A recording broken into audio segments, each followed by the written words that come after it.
విశాఖ వేదికగా global investors summit ప్రారంభమైంది. AP CM YS Jagan సదస్సుని ప్రారంభించారు. నేటి నుంచి 2 రోజుల పాటు ఈ సదస్సు జరగనుంది.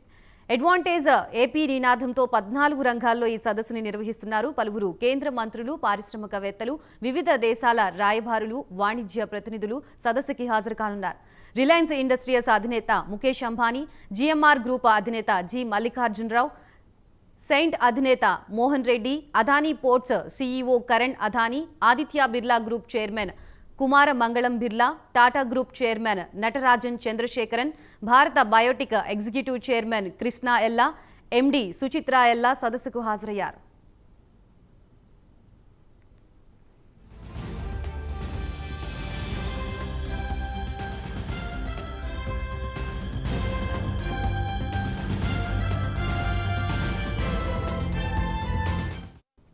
మధ్యాహ్నం 2 గంటల వరకు ప్రారంభోత్సవ కార్యక్రమాన్ని నిర్వహిస్తారు. మధ్యాహ్నం 3 గంటల నుంచి సాయంత్రం 5 గంటల 30 నిమిషాల వరకు చర్చాగోష్ఠిలో జరగనున్నాయి. వివిధ రంగాల్లో పెట్టుబడి అవకాశాలపై వీరు చర్చించనున్నారు.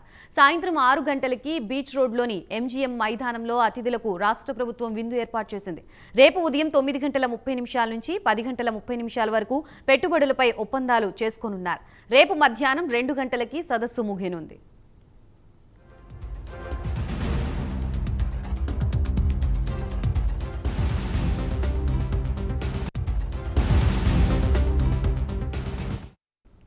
సీఎం జగన్ నాయకత్వంలో పారిశ్రామికంగా ఏపీ అభివృద్ధి చెందుతోందని ఏపీ ఐటీ శాఖ మంత్రి అమర్నాథ్ అన్నారు.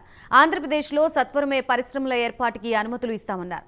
రాష్ట్రంలో అపార ఖనిజ సంపద ఉందని తెలిపారు.